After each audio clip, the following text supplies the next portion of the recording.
Kança bай болуп кетсең дагы, сулуу болуп кетсең дагы, күчтүү болуп кетсең дагы, бий болуп кетсең дагы, кыйын болуп кетсең дагы, асманга учуп жөнөсөң дагы, текеберленбе.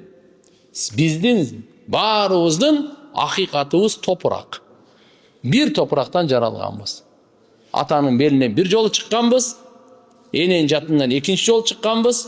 Эки нажасат жерден чыккан адамга текеберлик лайык эмес. Туура келбейт. Текебер шайтан.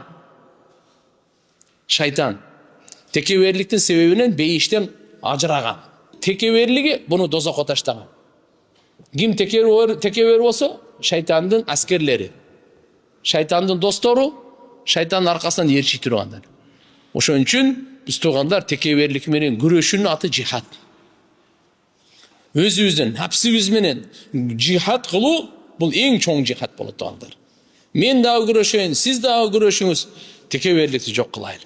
Пайгамбарыбыз айтып коюптур, кимдин жүрөгүндө кыпындай текеберлик болсо, бейиштин жытын жыттабайт. Ким бу дүйнөдө текебер бойдон өлүп калган болсо, ал бейишке кире албайт. Бирок иман менен кетти да, анан эмне кылат десе, тиякта текеберлигин жууп, анан бейишке киргизет. Ушу текеберликти пайгамбарыбыз эки сөз менен айтты.